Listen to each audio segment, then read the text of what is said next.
سب سے ضروری چیز کہ نبی صلی اللہ علیہ وآلہ وسلم کی پیدائش کا جو مہینہ، سال اور دن کون سا ہے. دیکھیں عیسوی اعتبار سے جو اس وقت چل رہا ہے، جسے اے ڈی بھی ہم کہتے ہیں، اینو ڈومینی، ایئر آف دا لارڈ، یعنی حضرت عیسیٰ علیہ السلام کی پیدائش کا سال.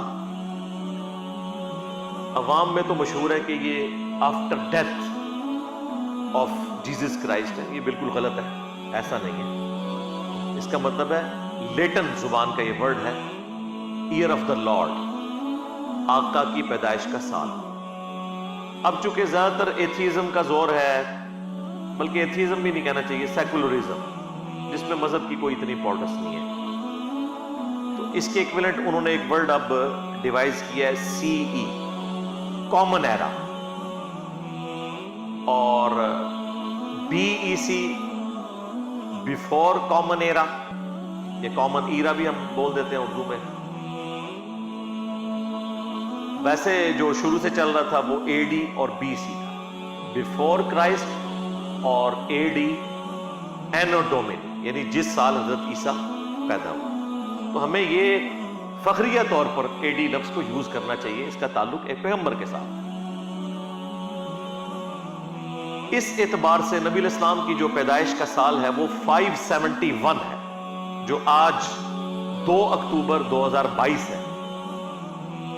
تو یہ جو ہمارا سن عیسوی چل رہا ہے، اس میں نبی علیہ السلام کی پیدائش کا سال 571 اے ڈی ہے، بمطابق 22 اپریل، جو کیلکولیشن سے پتہ چلتا ہے. اور آپ کی ڈیتھ کا جو ایئر ہے وہ 632 ہے، 8 جون 632 عیسوی. عرب کے اندر اس وقت سال نہیں چلتے تھے، بلکہ بڑے بڑے ایونٹس کے ذریعے سالوں کو یاد رکھا جاتا تھا. نبی علیہ السلام کی پیدائش جس سال ہوئی، اس سال بہت بڑا ایونٹ ہوا، عام الفیل والا واقعہ، جو قرآن میں بھی اللہ تعالیٰ نے رپورٹ کیا. ابراہ کا لشکر اللہ تعالیٰ نے برباد کر دیا تھا، جو خانہ کعبہ کے اوپر چڑھائی کے لیے آیا تھا. نبی علیہ السلام اس سال پیدا ہوئے. تو عرب کے لوگ کسی کی پیدائش کو یاد رکھنے کے لیے کوئی بڑا ایونٹ یاد رکھتے تھے، اور پھر وہ کہتے تھے کہ فلاں شخص اس سال پیدا ہوا، یا اس سے اتنے سال پہلے پیدا ہوا، یا اس سے اتنے سال بعد پیدا ہوا. جس طرح ہمارے پاکستان میں بھی میں سمجھتا ہوں 2005 کا جو زلزلہ ہے وہ ایک بہت بڑا بینچ مارک ہے. اس ایونٹ کے اعتبار سے لوگ بات کرتے ہیں. ہمارے جہلم شہر میں 1992 میں بہت بڑا سیلاب آیا تھا. اب کئی ایسے بچے ہیں جن کی مائیں جب ان کا تعارف کرواتی ہیں تو کہتی ہیں سیلاب والے سال پیدا ہوا ہے. ظاہر ہے وہ بہت بڑا ایونٹ تھا جہلم کے لیے. ایون آج بھی میں آپ کو بتا رہا ہوں کہ یہ حوالے استعمال ہوتے ہیں. تو جامعہ ترمذی کے اندر حدیث موجود ہے، دلائل النبوہ کے اندر موجود ہے کہ نبی علیہ السلام عام الفیل والے سال، جس سال ابراہ کے لشکر کو، ہاتھیوں والے لشکر کو اللہ تعالیٰ نے معجزانہ طور پر تباہ و برباد کیا. اور بیسیکلی یہ اللہ تعالیٰ نے اس سال کو یادگار بنائے اس لیے تھا کہ اس سال نبی علیہ السلام کی پیدائش ہونی تھی. بہت بڑا واقعہ تھا، انسانی ہسٹری کا سب سے بڑا واقعہ رسول اللہ کا دنیا میں تشریف لانا ہے صلی اللہ علیہ وآلہ وسلم. تو آپ صلی اللہ علیہ وآلہ وسلم اس سال پیدا ہوئے. اب آپ کی پیدائش کا جو دن ہے اس کے اوپر تو کنسنسس ہے کہ وہ منڈے کا دن ہے. وہ صحیح مسلم کے اندر حدیث موجود ہے، نبی علیہ السلام منڈے کا روزہ رکھتے تھے. پوچھا گیا آپ روزہ کیوں رکھتے ہیں؟ صحیح مسلم میں 2750 نمبر حدیث ہے، کانٹینیوس نمبرنگ میں. تو آپ علیہ السلام نے فرمایا فیہ ولدت وفیہ انزل علیہ، اس دن میں پیدا ہوا اور اس دن مجھ پر پہلی وحی نازل ہوئی. تو نبی علیہ السلام اپنی پیدائش کی خوشی اور قرآن کے نزول کی خوشی اکٹھی مناتے تھے. ہر سال نہیں، ہر مہینے نہیں، ہر ویک میں منڈے والے دن پیر کا روزہ رکھا.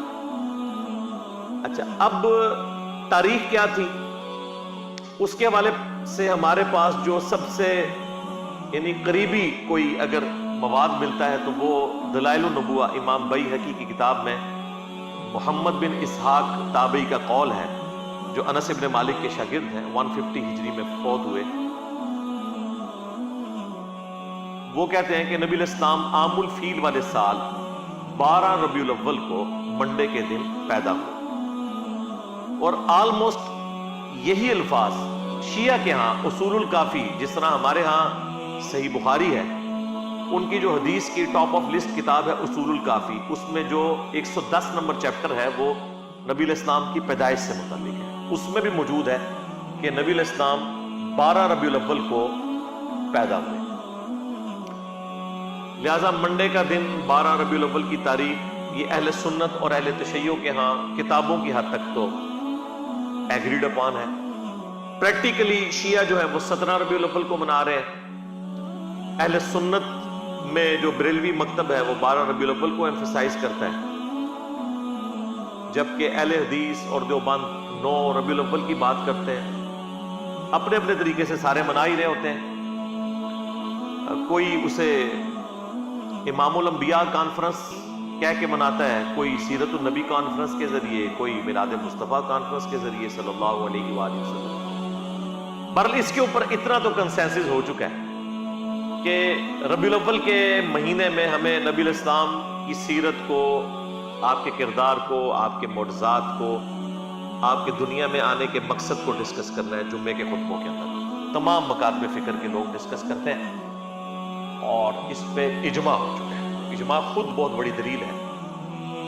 المستدرک للحاکم میں یہ حدیث موجود ہے، المعجم الکبیر طبرانی میں بھی، کہ نبی الاسلام نے فرمایا کہ اللہ تعالیٰ میری امت کو کبھی بھی گمراہی پر جمع نہیں ہونے دے گا، جماعت پہ اللہ کا ہاتھ ہے۔ جماعت سے مراد یہ پارٹیاں نہیں، یعنی پوری امت جس چیز کو صحیح سمجھ رہی ہوگی وہ درست ہوگی۔ اس حد تک تو امت صحیح سمجھتی ہے کہ محرم میں اہل البیت کا ذکر ہو،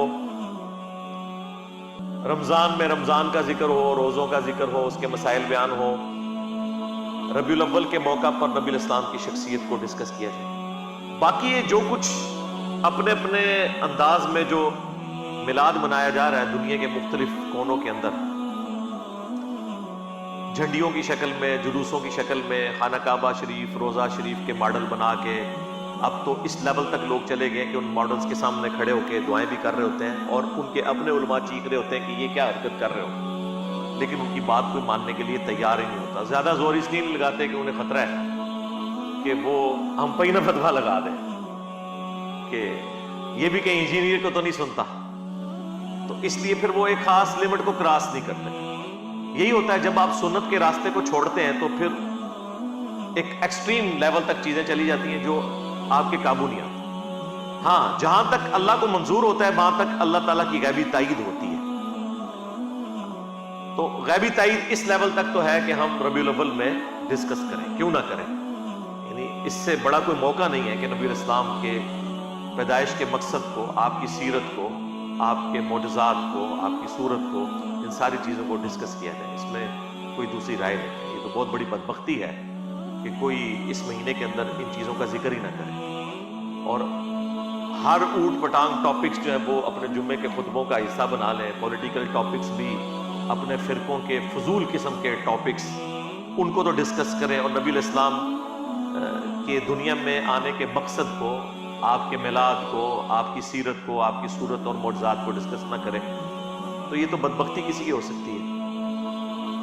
اور اس لیول پہ چیزیں شروع سے چلتی آ رہی ہیں۔ ہمیں اختلاف ان چیزوں کے اوپر ہے جو یہ بعد میں چیزیں مطلب اس لیول پہ ایڈ ہوئی ہیں کہ آج وہ قابو نہیں آ رہی کسی، اس کے اوپر ہم بات کرتے ہیں وقتاً فوقتاً، اور احسن طریقے سے اپنا پوائنٹ آف ویو لوگوں کے سامنے رکھتے ہیں۔ اچھا، اب آپ کو حیران کن بات بتاؤں، فتاوی رضویہ کے اندر اعلیٰ حضرت نے نبی الاسلام کی پیدائش کی تاریخ 8 ربیع الاول لکھی ہے، ہاں، اور غنیۃ الطالبین میں شیخ عبد القادر جیلانی نے 10 محرم الحرام لکھی ہے، اور اسی کو راجع قرار دیا ہے۔ پیدائش کا مہینہ بھی فارغ ہو گیا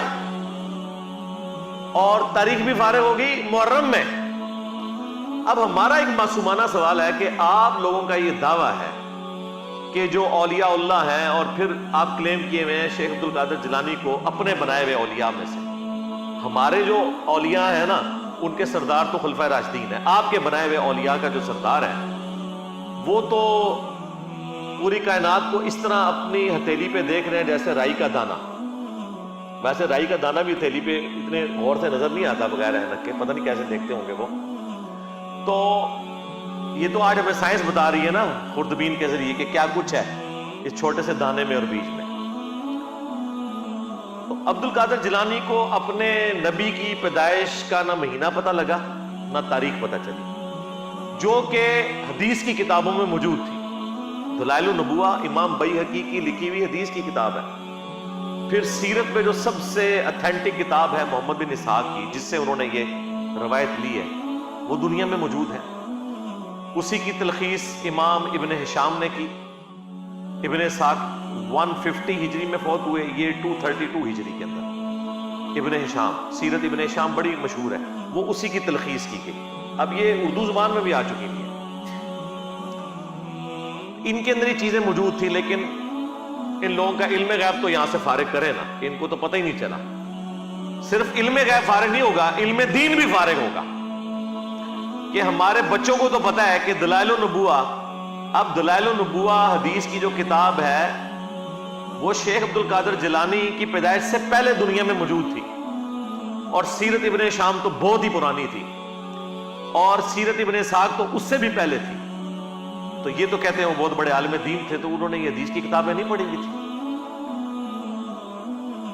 اب ان کے پاس آخری اربا پتہ کیا ہوتا ہے؟ وہ ہو سکتا ہے جی یہ انہوں نے کتاب ہی نہ ہوئے. ہاں اسی بھی یہی چاہتے ہیں کہ اتنے ہی آؤ، یہ ساری کتاباں کرو دریا برد اور قرآن و سنت ہوتے آ جاؤ، چھڑو انہوں نے. لیکن کتابیں خالی فارغ نہیں ہوں گی. ہاں if there is no کشف al Mahjub there is no Ali bin Usman اجویری. if there is no Al Muhannad Al Mufannad there is no دیوبندیت. ہاں انہی کتابوں میں تو یہ فرقے کھڑے ہوئے ہیں. اگر یہ کتابیں فارغ ہوں گی تو یہ صرف کتابیں نہیں فارغ ہوں گی، اپنے اپنے بابے بھی نہ لے کے ڈبڑ گیا. ہاں اسی لیے تو ان کتابوں کا دفاع کرتے ہیں. یہ انہیں پتہ ہے کہ اگلا سٹیپ ہم سے انہوں نے یہ بنوانا ہے کہ اچھا کتابیں فارغ تھے بابے بھی فارغ. حالانکہ بابے تو فارغ ہو گئے، انہیں کتابوں کی روشنی سے فارغ ہو گئے. یہ اس طرح کی چیزیں یعنی پبلک میں چونکہ چل رہی ہوتی ہیں، اس لیے میں نے اسے ڈسکس کیا. ڈاکٹر ذاکر نائک نے کئی سال پہلے ایک لیکچر دیا تھا سملیرٹیز بٹوین ہندوازم اینڈ اسلام. اس میں انہوں نے ہندوؤں کی کتاب کلکی پرانا سے یہ ثابت کیا تھا کہ اس میں بھی جو آخری کلکی آئیں گے، آخری اوتار آئیں گے نبی صلی اللہ علیہ وآلہ وسلم، وہ بہار کے مہینے کے دوسرے عشرے کی دوسری تاریخ کو پیدا ہوں گے. اور ربیع الاول، ربیع جو ہے وہ بہار کو ہی کہا جاتا ہے، اس کا دوسرا عشرہ اور اس کی دوسری تاریخ 12 ربیع الاول بنتی ہے.